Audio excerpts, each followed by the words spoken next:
to the story we've been following all afternoon. One man is dead. Another man has been hospitalized after a shooting in West Palm Beach. Police tonight say they need help from the community to track down those responsible. Jason Hackett live in West Palm Beach tonight to explain more. Jason.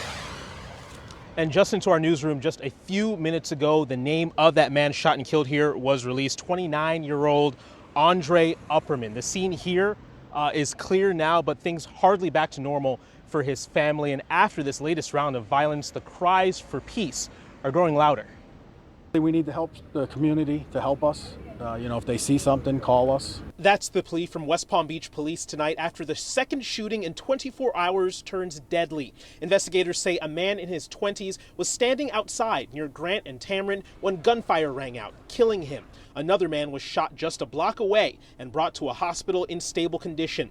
And just last night, more gunfire, this time at 13th and Tamron, sent another man to the hospital. The number one thing we want is peace. We don't want any more of our young men experiencing this. Ricky Aiken is a well-known activist in the community and has seen the violence out here firsthand. It's tough, man. But he tells us today hit hard as the man who died was a close friend. I grew up with him, man. Like his mom, was like a mother to me. Aiken says stopping more of their loved ones from dying will take a major push from his fellow neighbors. Law enforcement, I doubt they're going to be able to do anything to rectify this situation. It's really going to take us digging deep and coming together to find solutions to these problems. Now, police have not released the name of the other man shot or any description on the suspects. If you know anything about the violence that happened out here today, you're asked to call Crime Stoppers. Live in West Palm Beach, Jason Hackett, WPTV News Channel 5. We're following breaking news as several agencies are investigating after a 5-month-old baby boy died days after being taken to the hospital. News Channel 5's Megan McRoberts joining us live with more on what she has learned about this investigation. Megan? Jay and Shannon, the big question tonight still remains, what condition was this child brought to the hospital in that concerned hospital staff enough to contact the police department and ultimately led to the child's death? That is what has escalated this investigation into a possible child abuse situation. We may not have many of these answers until a medical examiner's report is completed, which could take several weeks. But for now, I did just speak to a spokesperson for the Fort Pierce Police Department who is painting a better picture of the events leading up to this child being brought to the hospital. We have learned family members found that baby, a 5-month-old baby boy, in a crib. He was unconscious and unresponsive. Those family members brought him to Lawnwood Regional Medical Center. At some point during that child's stay, the child was brought down to St. Mary's Medical Center in West Palm Beach, where that baby was pronounced dead. At this point, though, the investigation entails detectives talking to those family members, piecing together exactly what events happened that night before the child was hospitalized. And of course, they will be talking to the doctors and the medical examiner once that report is completed. We have also learned that the Department of Children and Families has been brought in on this investigation, which is of course standard. That was done by the request of the police department. We have reached out to them for a statement to see if there's any more insight that they can give us, including whether or not this family and this child have ever been under their radar before, along with the police department.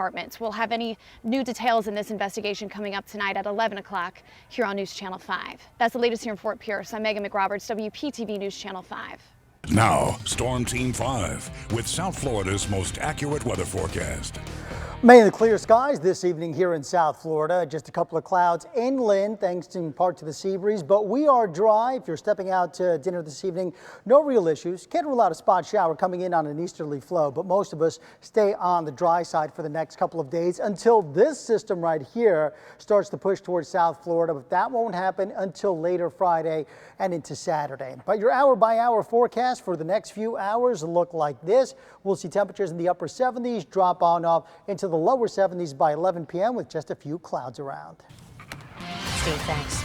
A judge today ordered a man married for 42 years to remain in jail, no bond, for killing his wife. But this murder, the shooter claims, was done out of love. News Channel 5's Wanda Moore joining us here in studio with what she has learned about this tragedy. Wanda? Jay and Shannon, Stephen Crosby is a retired Marine who friends told me tried to spend every minute of every day with his wife. But then doctors diagnosed Pamela Crosby with dementia. They would do everything together.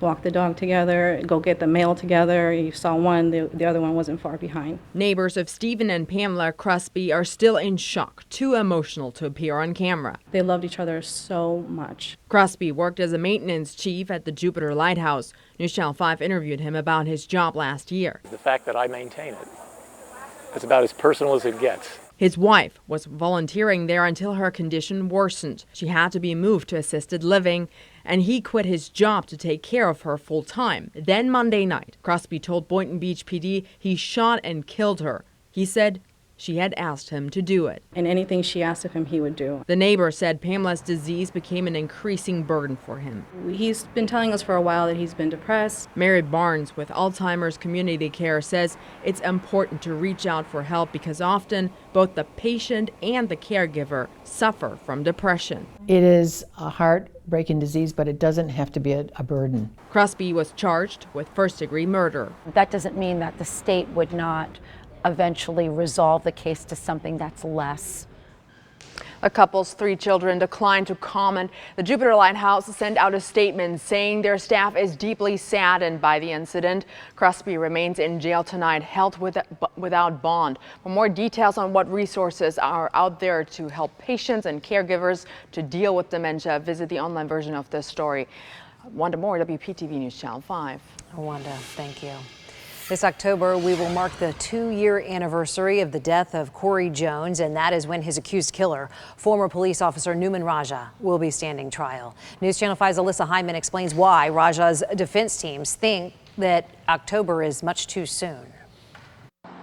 Nearly a year after the state attorney's office criminally charged former Palm Beach Gardens police officer Newman Raja with the death of Corey Jones. We are hurt, but we are still determined to see this through. Corey's loved ones finally got what they've been waiting for, a trial date. It's just being patient. You know, it's tough at times, you know, because we want to get to some type of normalcy and we haven't had closure yet.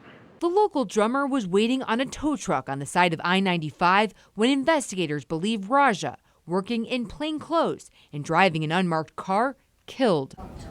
Tuesday morning, a Palm Beach County judge scheduled the high-profile officer-involved shooting case for trial for October 30th. The trial will come less than 2 weeks after the 2-year anniversary of Corey Jones' death. A later trial date than the judge originally anticipated, but too soon if you ask Raja's defense. This is a major undertaking.